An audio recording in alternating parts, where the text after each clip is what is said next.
नमस्कार सभी मेरे एसएससी जीडी 2026 की तैयारी करने वाले भाइयों को। आप सभी ने फॉर्म भर दिया है और अब आप कंफ्यूज है दो चीजों में, एक ओटीआर करेक्शन में और एक फॉर्म करेक्शन में। अब अगर किसी भी बच्चे की फॉर्म में कोई मिस्टेक होती है तो एसएससी उसके लिए आपको अलग से समय देती है कि इस ड्यूरेशन से इस ड्यूरेशन के बीच में आप फॉर्म में करेक्शन कर सकते हो। लेकिन बच्चे को ये नहीं पता होता है कि किस किस चीज़ों में हम करेक्शन कर सकते हैं और किस में करेक्शन नहीं कर सकते हैं। तो सबसे पहले मैं आपको बताऊंगा कि यहाँ पर जो फॉर्म में करेक्शन होता है और ओटीआर में करेक्शन होता है, इन दोनों में डिफरेंस क्या होता है ये आपको जानना है। और फिर आपको बताऊंगा कि हम अगर एसएससी जीडी के फॉर्म में करेक्शन करना चाहते हैं तो क्या क्या करेक्शन हम कर सकते हैं और कब से कब तक कर सकते हैं। तो सबसे पहले मैं आपको बताऊंगा कि आप हमारा टेलीग्राम चैनल ज्वाइन कर लिए, स्मार्ट विंग्स। यहाँ पर आपको एसएससी या सेंट्रल गवर्नमेंट के किसी भी एग्जाम की प्रिपरेशन कर रहे हैं, यहाँ पे आपको सभी प्रकार के नोट्स उपलब्ध होंगे, चाहे वो मैथमेटिक्स हो, चाहे वो जीएस हो, या रीजनिंग या इंग्लिश हो। बड़े ध्यान से बात समझना। जैसे मैं अब आपको बात करूं, एसएससी का जो नोटिफिकेशन आया था उसमें कुछ एग्जाम कुछ डेट्स दी थी। जैसे कि यहाँ पर एक डेट दी थी ये वाली कि window for online application form correction. आप देख सकते हो यहाँ पे लिखा है ऑनलाइन एप्लीकेशन फॉर्म करेक्शन, यानी कि फॉर्म में करेक्शन की डेट दी थी, जो आपकी डेट 8 जनवरी 2026 से 10 जनवरी 2026 है। यानी कि आप 3 दिन करेक्शन कर सकते हो, 8, 9 और 10, और 2 बार ही करेक्शन कर सकते हो। ये भी बात ध्यान रखना, 2 बार करेक्शन कर सकते हो। पहली बार जो चार्ज लग रहा होगा उससे डबल से भी ज्यादा चार्ज लगेगा दूसरी बार। अच्छा, सबसे पहले आप ये समझ लो कि दो चीजें आप सुन रहे हो, एक सुन रहे हो ओटीआर करेक्शन और एक सुन रहे हो आप फॉर्म करेक्शन। दोनों चीजें अलग अलग है, दोनों चीजें अलग अलग है।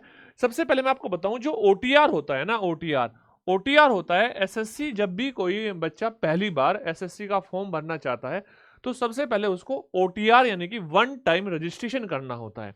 इस वन टाइम रजिस्ट्रेशन में उसको अपनी बेसिक इंफॉर्मेशन भरनी होती है और उसको एक रजिस्ट्रेशन नंबर मिलता है। उस रजिस्ट्रेशन नंबर की हेल्प से आगे वो कोई भी फॉर्म भर सकता है। मान लो आपको एसएससी जीडी का फॉर्म भरना है तो ही सेम रजिस्ट्रेशन नंबर, आपको सीपीओ का फॉर्म भरना है तो भी सेम रजिस्ट्रेशन नंबर, सीएचएसएल का भरना है तो भी सेम रजिस्ट्रेशन नंबर। तो वो रजिस्ट्रेशन नंबर मिलता है और उसमें क्या क्या चीजें आप करेक्शन कर सकते हैं। और फिर आता है फॉर्म करेक्शन की बारी, यानी कि आप अलग अलग फॉर्म भर रहे हो तो अलग अलग इंफॉर्मेशन आपको भरनी होगी। ध्यान से बात को समझना। पहले हम बात करते हैं ओटीआर करेक्शन। देखो, पहली चीज है जो ओटीआर करेक्शन है ना, वन टाइम रजिस्ट्रेशन करेक्शन है, इसमें आप एनी टाइम, अगर मैं आपको बात करूं कब करेक्शन कर सकते हैं सर, इसमें हम एनी टाइम कभी भी करेक्शन कर सकते हैं। कितनी बार करेक्शन कर सकते हैं ये कभी भी मेंशन नहीं दिया एसएससी ने कि आप 1 बार करेक्शन कर सकते हो, 2 बार करेक्शन कर सकते हो, 3 बार करेक्शन कर सकते हो। इसमें से आपका क्या होता है, आप किन किन चीजों में करेक्शन कर सकते हो। आप अपने नाम की स्पेलिंग, पिता के नाम की स्पेलिंग, माता के नाम की स्पेलिंग में करेक्शन कर सकते हो। आप अपने डीओबी जन्म तिथि में करेक्शन कर सकते हो। आप अपने आधार नंबर में करेक्शन कर सकते हो। आप अपने मोबाइल नंबर में करेक्शन कर सकते हो। आप कैटेगरी में करेक्शन कर सकते हो। कैटेगरी जैसे देखो, कैटेगरी में करेक्शन कैसे करते हैं। मान लो आपके पास जब आपने ओटीपी वन टाइम रजिस्ट्रेशन किया, आपके पास ओबीसी का सर्टिफिकेट नहीं था, लेकिन बाद में ओबीसी का सर्टिफिकेट आपने बनवा लिया, तो यहाँ पे क्या होगा, ये आप कैटेगरी चेंज कर सकते हो। डन है बातें। आप यहाँ पे क्वालिफिकेशन चेंज कर सकते हो। क्वालिफिकेशन कैसे, जैसे आपने ओटीआर किया, उस टाइम आपने 10वीं की थी, 12वीं का रिजल्ट नहीं आया था तो ओटीआर में आपने 10वीं भरी। अब यहाँ पे क्वालिफिकेशन आपकी क्या हो गई, 12वीं होगी, तो आप यहाँ क्वालिफिकेशन में कर सकते हो। ईमेल एड्रेस चेंज कर सकते हो आप। ये होते हैं ओटीआर में करेक्शन। अब ये ओटीआर में जो ये सारी आपकी इंफॉर्मेशन होती है, बेसिक इंफॉर्मेशन होती है।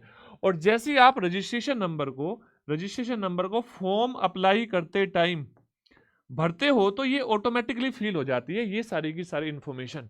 यानी कि ये इंफॉर्मेशन यहां से उठा के सीधा सीधा आपके उसमें आ जाएगी फॉर्म में। अब आप चेक करना कि यहाँ पे कोई गलती तो नहीं है। अगर गलती है तो वो वहां से करेक्शन नहीं होगा, वो करेक्शन कहां से होगा, ओटीआर से करेक्शन होगा। दूसरी चीज, ओटीआर से करेक्शन होने के बाद में वहां से करेक्शन कर सकते हो। पहली चीज आपको ध्यान रखना है, आपकी जो ये बेसिक इंफॉर्मेशन होती है ये आपकी ओटीआर से ही करेक्ट होती है। पहले आप ओटीआर से करेक्शन करोगे और फिर जाके ये आप फॉर्म में करेक्शन करोगे, ये वाली बेसिक इंफॉर्मेशन। लेकिन ये इंफॉर्मेशन जैसे आप एग्जाम सेंटर की प्रेफरेंस को चेंज कर सकते हो। अगर आपने कोई गलती कर दी, गलती से कोई अलग प्रेफरेंस भर दी एग्जाम सेंटर की, तो वो आप यहाँ पे भर सकते हो। दूसरा, आप यहाँ पर पोस्ट प्रेफरेंस चेंज कर सकते हो। जैसे आपने देखा होगा एसएससी जीडी में आपकी 6-7 पोस्ट होती है और गलती से वो आपने पोस्ट प्रेफरेंस कुछ और भर दी, तो यहाँ पे आप पोस्ट प्रेफरेंस भी चेंज कर सकते हो। दूसरी चीज, आप यहाँ पर अपनी शैक्षिक योग्यता चेंज कर सकते हो, क्वालिफिकेशन, यानी कि गलती से कोई क्वालिफिकेशन भर दी, मान लो 10वीं भर दी, आपकी 12वीं थी तो 12वीं आप चेंज कर सकते हो, बोर्ड का नाम, यूनिवर्सिटी का नाम, ये सारी चीजें आप फॉर्म करेक्शन में कर सकते हो। और सबसे इंपॉर्टेंट है, सबसे ज्यादा जो प्रॉब्लम आती है, बच्चों को प्रॉब्लम आ रही है यहाँ पे अपलोड्स में। उसने फोटो अपलोड किया, अब फोटो अपलोड करते टाइम बेचारे ने स्टाइल में आके ये ऐसे फोटो ले लिया चश्मा लगा के। अब चश्मा लगा के फोटो ले लिया तो ये तो फोटो एप्लीकेबल नहीं होगा। तो यहाँ पर आप अपने फोटो में करेक्शन कर सकते हो। और बहुत सारे बच्चे कमेंट करते हैं, सर मेरे फोटो में बैकग्राउंड चेंज हो गई। आपको ध्यान रखना है फोटो में क्या करना है, आपके फोटो की जो बैकग्राउंड है वो व्हाइट बैकग्राउंड होनी चाहिए, ठीक है ना, बिल्कुल व्हाइट बैकग्राउंड होनी चाहिए। और दूसरा, आपके पास जो फोटो है वो क्लियर होना चाहिए, फ्रंट फेस होना चाहिए, और साथ के साथ में गॉगल्स नहीं लगने चाहिए। आंखों पे चश्मा लगा के फोटो नहीं लेना, ऐसे धुंधला फोटो नहीं आना चाहिए। आप लेफ्ट या राइट फेसिंग ना कर रहे हो, तो आपका फ्रंट फेस हो, बिल्कुल क्लियर फोटो होना चाहिए, वो फोटो आपको अपलोड करना है। बहुत सारे बच्चे बोलते हैं सर हमारा फोटो तो एक्सेप्ट हो गया। अरे एक्सेप्ट हो गया लेकिन बाद में रिजेक्ट हो जाएगा, अभी आपके पास समय है, आप इसमें करेक्शन कर सकते हो। फोटो में आप अपने सिग्नेचर में करेक्शन कर सकते हो। जैसे मान लो आपको सिग्नेचर करना है, आपका सिग्नेचर क्लियर होना चाहिए, कि मान लो जैसे मैं यहाँ पे कर दूं संदीप तोमर, तो ये क्लियर सिग्नेचर आपका दिखना चाहिए। आप सिग्नेचर में भी आप करेक्शन कर सकते हो, ठीक है। अच्छा, दूसरी चीज, एक बात ध्यान रखना, बहुत बार बच्चों को कंफ्यूजन होता है कि सर अगर हमने मान लो एक बार करेक्शन कर दिया, अपने फॉर्म में एक बार करेक्शन कर दिया, क्या हम दूसरी बार करेक्शन नहीं कर सकते? आप फॉर्म में 2 बार करेक्शन कर सकते हो। जब पहली बार करेक्शन करोगे तो आपको यहाँ पर 200 रुपये चार्ज लगेगा, लेकिन अगर आप गधे हो दोबारा फिर करोगे तो अब यहाँ पे जो चार्ज लगेगा वो 500 रुपये लगेगा, ठीक है भाई। कोई गधा ही करेगा दोबारा जाके करेक्शन, क्योंकि एक बार के में पल्ले नहीं पड़ा तो दोबारा करेगा, तो वहां पे इसलिए उन्होंने क्या कर दिया, चार्ज भी 500 कर दिया।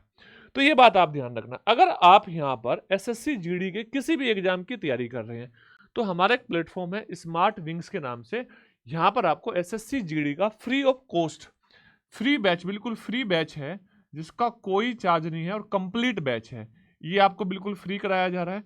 आप देख सकते हो यहाँ पर देखो, आज भी जो क्लास थी वो एक मैराथन क्लास थी 5 घंटे की जीएस की, और डेली क्लासें तो होती ही है।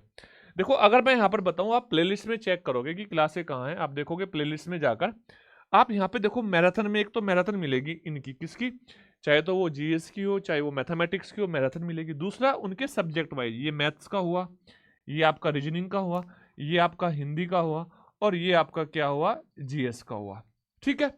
तो आपको अगर बिल्कुल फ्री ऑफ कॉस्ट पढ़ना है, रिवीजन करना है, प्रैक्टिस करना है, तो ये बेस्ट प्लेटफॉर्म आपके लिए। यूनिक सॉल्यूशन आपको कराए जा रहे होंगे और बेस्ट अप्रोच के साथ में क्वेश्चन आपको सिखाए जा रहे होंगे। इसके लिए आप यहां पर हमारा टेलीग्राम जरूर ज्वाइन करना।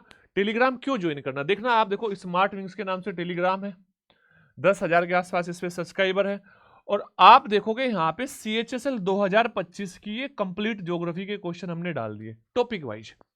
आप देखोगे यहाँ पे CHSL 2025 के इकोनॉमिक्स के सारे क्वेश्चन डाल दिए। आप देखोगे कंप्लीट जीएसजी के डाल दिए हमने, एसएससी सीजीएल में पूछी हुई, ऐसे ही हमने मैथ्स डाल रखा है। आप देखोगे यहाँ पे जो ये है, ये दोनों अलग अलग लैंग्वेज में, एक हिंदी वाली और एक इंग्लिश वाली। देखो ये CHSL की हिस्ट्री भी हमने डाल रखी है। तो ये यहाँ पर आपको अपडेटेड जो क्वेश्चंस है वो मिल जाएंगे एडिक्विटी पैटर्न के। तो जरूर जाकर इस चैनल को सब्सक्राइब करना, और अगर आपको अभी भी कोई डाउट हो तो कमेंट सेक्शन में जरूर बताना वीडियो में कि हाँ सर हमें ये डाउट है, तो मैं आपका कमेंट में रिप्लाई करूंगा।